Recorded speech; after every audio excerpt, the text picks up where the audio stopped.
And then electrician. I'm thinking about like businessman, doctor, lawyer, because I'm trying to like find men who provide for my kids. Even from Alabama, I heard things about Alabama, New York. People probably know you. So here's the thing that I learned pretty early on, and that's that everywhere outside of the South in the US, whether you're in the North, the Midwest, the West, any other part of the country, if you're Black and you're from the South, everyone else thinks that you're stupid or you're incest.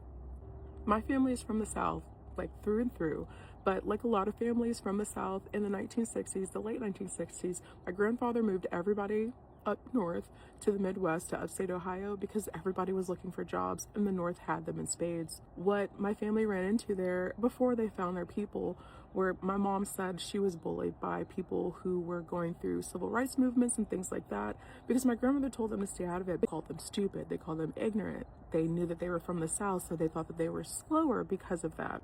They did eventually find this, but a lot of that was because their mother told them to stay out of it. A lot of them were younger, a lot of them were in high school. I'm not saying that made it right or wrong, but at the end of the day, their mother spoke and they listened. Now, my grandmother stayed up in that area as well as my grandfather until the day he died, for the most part. My grandma, she moved back down to the South in the later portion of her life, and that is where she ended up passing away, which is on her family land, which is where she was born. A lot of people don't know this or understand this about Southern Blacks, but we have a very strong sense of community. We also have a very strong sense of isolation, meaning that if we do not like you, if we do not mess with you, that is like generational, friend, and it will continue and continue and continue until somebody comes along and has the understanding or communication skills to put it together so that we can bridge a past communication situation and then move forward from there.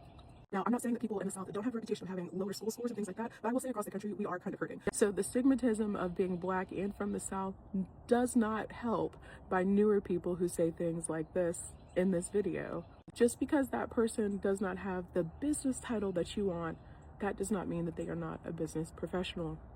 An electrician may not wear the suit that you like to wear, but electricians can easily make six-figure salaries. You would probably be very well provided for if that was something that that person was also looking for. But because people don't understand trades and what people do for a living, thinking about manual labor, things like trade school professions, they have the gall and the audacity to say things like this. And then let's get to the incest. It's always so funny when the South is portrayed as the biggest and baddest people for incest. Meanwhile, you have royalty who are incestuous throughout their core, because that is how they kept their bloodline pure or in the family, and that's how they kept the money between themselves.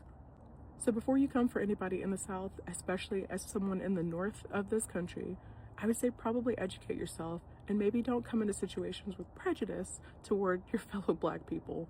That's not how we build community, that's how we break it down.